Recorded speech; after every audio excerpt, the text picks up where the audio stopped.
yang mana di dalam bulan Zulhijjah ini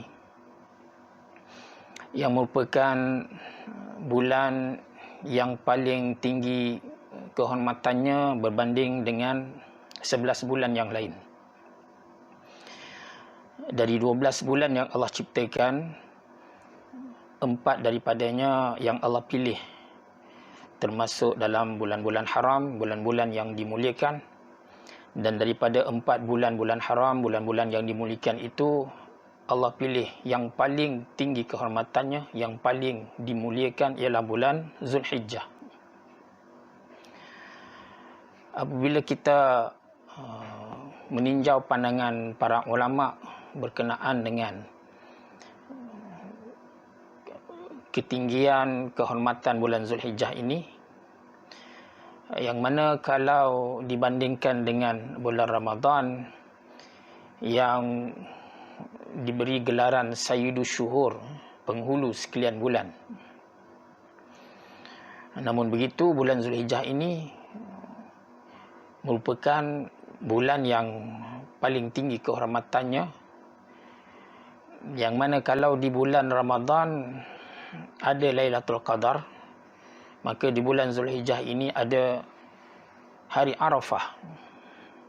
Dan kalau di bulan Ramadan ada 10 malam akhir Ramadan, maka di bulan Zulhijjah ini ada 10 awal Zulhijjah.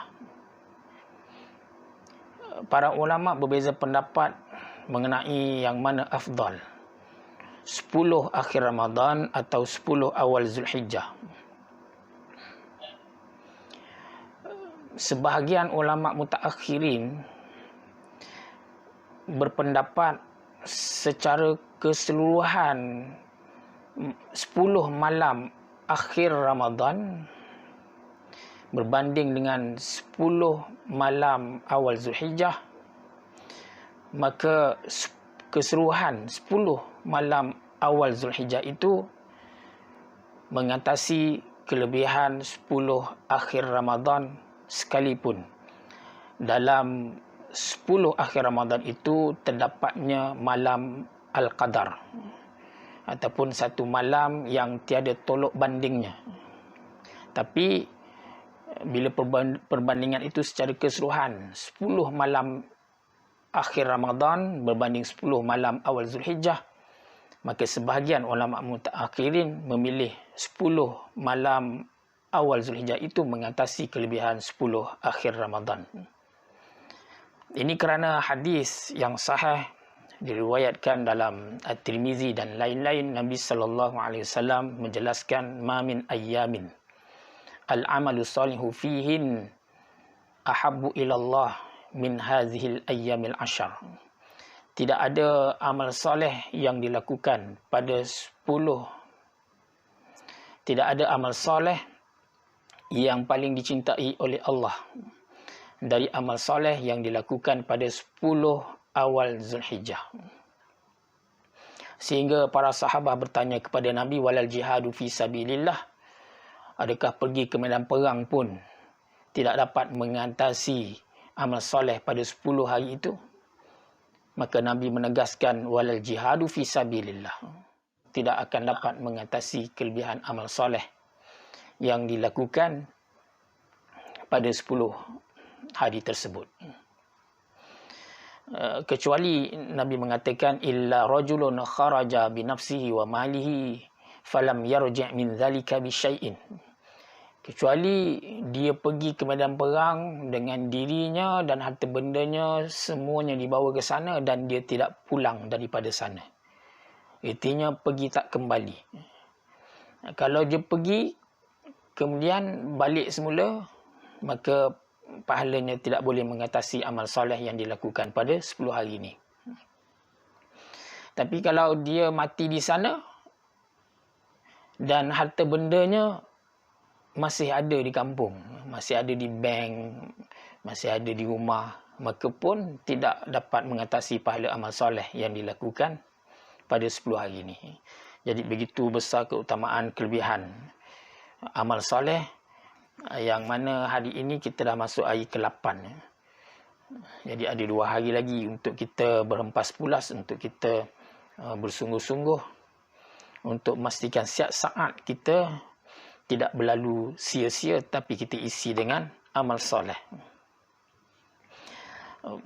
Berkenaan dengan puasa, walaupun secara umumnya kita dianjurkan berpuasa pada bulan Zulhijjah ini kerana terdapat izin daripada Nabi untuk berpuasa di bulan-bulan haram, seperti mana yang Nabi izinkan kepada Mujib Al-Bahili radhiyallahu anhu.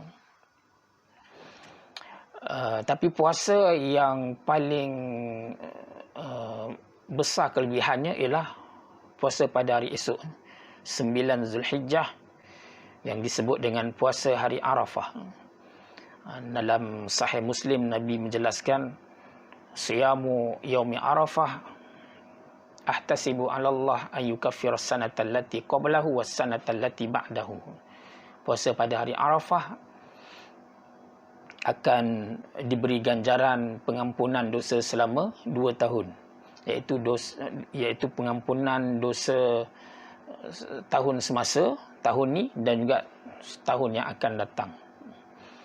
Itu yang luar biasanya puasa Arafah ni. Berbeza dengan puasa hari Ashura 10 Muharram, ganjarannya pengampunan dosa untuk setahun yang lepas, tahun yang lalu. Tapi puasa hari Arafah ni dia special, 2 tahun pengampunan dosa untuk setahun ni, dan juga untuk setahun yang akan datang yang belum tentu hidup lagi. Itu yang ajaibnya puasa hari Arafah ni. Sebab amalan-amalan lain, kalau kita lihat ganjaran yang disediakan, bila ganjarannya berkait dengan pengampunan, maka ia hanya diberikan pengampunan bagi dosa-dosa yang sebelum. Apa sahaja ganjaran pengampunan lah, seperti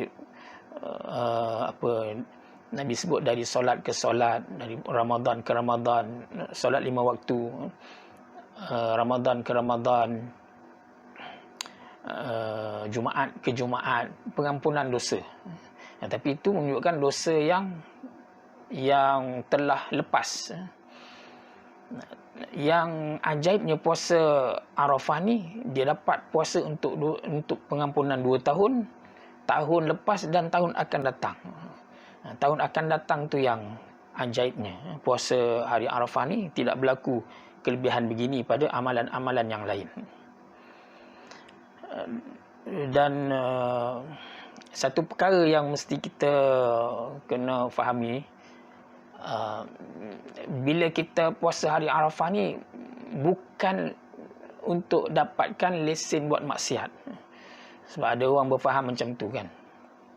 Sebab dia akan dapat pengampunan dosa yang akan datang, setahun yang akan datang.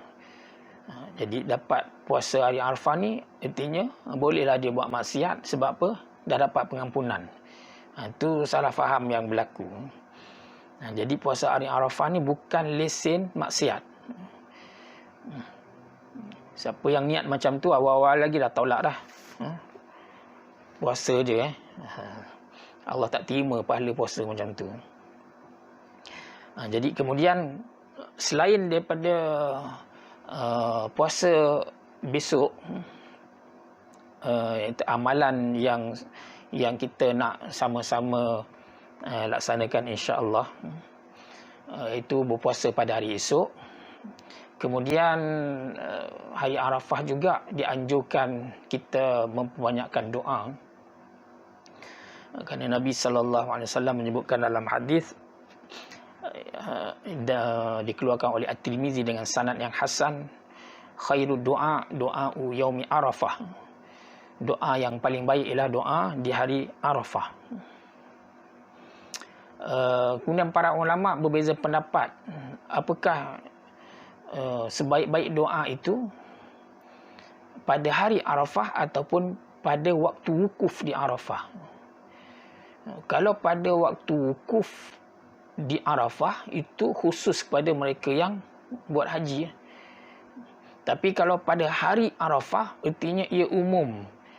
yang berihram ke yang tidak berihram, walau di mana saja umat Islam berada, apabila mereka memasuki 9 Zulhijjah, hari Arafah, maka itulah hari yang mana dimaksudkan dalam hadis, doa pada hari itu sangat-sangat mustajab. Jadi kita yang tidak ada rezeki tahun ni untuk berwukuf, kita ambil pendapat ulama yang kata boleh saja. Artinya bagi yang tidak berada di tanah suci Makkah pun, kita memperbanyakkan doa pada hari Arafah ni. Tak perlu kita larang orang nak membanyak doa. Kita, awak doa kenapa ni? Hari Arafah ni. Tak boleh, itu orang wukuf saja. Jangan kita sebut macam itulah. Jadi berdoa ni amalan yang baik. Kita galakkan orang ramai untuk memperbanyakkan doa. Biar bertembung doa pun tak apa ni. Accident doa. Tahu accident doa macam mana? Ialah doa, suami dia ada doa dia kan. Si isteri ada doa dia pula. Suami doa nak tambah seorang lagi kan. Isteri doa supaya suami dia jangan tambah lagi. Tu accident doa. Jadi bertembung dua doa ni, dua-dua mustajab. Natijah dia tak jadi apa kan. Senyum seorang-seorang, itu ya dia. Jadi biar kita memperbanyakkan doa ni pada hari esok. Mudah-mudahan doa-doa kita itu diangkat oleh Allah dan dimustajabkan. Kemudian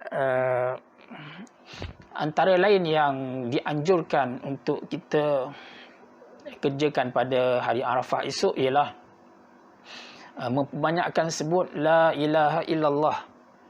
La ilaha illallah wahdahu la syarikalah, lahul mulku wa lahul hamd wa huwa ala kulli syai'in qadir. Kerana hadis sambungan hadis yang kita baca tadi, khairu doa yaumi Arafah. Kemudian Nabi kata wa khairu ma qultu ana wan nabiyyuna min qabli. Dan sebaik-baik yang dibacakan, sebaik-baik yang dikatakan oleh aku dan para nabi sebelumku, iaitulah kita kata la ilaha illallah wahdahu la syarikalah, lahul mulku wa lahul hamd wa huwa ala kulli syai'in qadir. Jadi kita banyak kata macam tu pada hari esok 9 Zulhijjah, hari Arafah. Kemudiannya antara amalan juga yang dianjurkan, kita memperbanyak istighfar. Kerana disebut dalam hadis Sahih Muslim, Nabi kata ma min yaumin aktsara min an yu'tiqahu Allahu fihi 'abdan minan nar min yaumi Arafah. Tidak ada hari yang mana pada hari itu sangat ramai yang Allah bebaskan daripada banduan neraka daripada hari Arafah. Artinya berlaku pembebasan banduan neraka ni, bulan Ramadan pun berlaku. Tapi yang paling ramai banduan neraka yang dibebaskan oleh Allah Azza wa Jal ialah pada hari Arafah. Maka kita perbanyakkan istighfar dan memohon kepada Allah, mudah-mudahan nama-nama kita, kalaulah sekiranya nama-nama kita dalam senarai mereka yang dimasukkan ke neraka, mudah-mudahan nama itu ditukar ganti oleh Allah, ataupun nama kita itu digugurkan dalam senarai tersebut dan dipindahkan ke dalam senarai penghuni syurga Allah Subhanahu wa taala. Jadi itu sedikit untuk perkongsian hari esok. Jadi 4 perkara inilah kita nak buat pada hari esok. Yang pertamanya, bukan 4 perkara ini sajalah, tapi ini yang besar-besarnya. Yang pertamanya puasa, yang keduanya doa, yang ketiganya istighfar. Sebelum tu yang ketiganya ialah memperbanyakkan baca tahlil la ilaha illallah wahdahu la syarikalah, lahul mulku wa lahul hamdu wa huwa ala kulli syai'in qadir. Dan yang keempatnya memperbanyakkan istighfar. Dan semua amal soleh yang lain kita berbanyakkan. Kerana pada 10 awal Zulhijjah ini, kita dah sebutkan tadi, nilainya takkan sama dengan amal soleh yang sama kita lakukan di luar 10 hari ini. Artinya begini,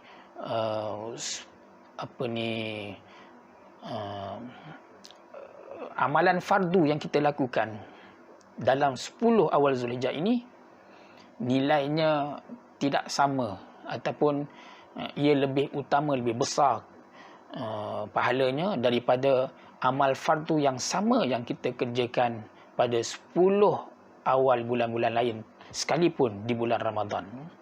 Begitulah amalan sunat pun sama. Amalan sunat yang kita lakukan pada 10 awal Zulhijjah ini mengatasi kelebihannya berbanding amalan sunat yang sama yang kita lakukan di bulan Ramadan dan di bulan-bulan lainnya. Begitu juga dengan qiyamul lailnya. Qiyamul lail yang kita lakukan dalam 10 awal Zulhijjah ini mengatasi kelebihannya berbanding dengan qiyamul lail yang kita lakukan pada 10 akhir Ramadan dan 10 akhir bulan-bulan lainnya. Jadi kesimpulannya, 10 awal Zulhijjah ini, siangnya dan malamnya, hendaklah kita isi dengan amal soleh sebanyak-banyaknya, kerana nilainya sangat berbeza. Nilainya takkan sama dengan amalan sama yang kita lakukan di luar 10 hari ini. Jadi untuk sambungan kitab kita ni, muka surat 3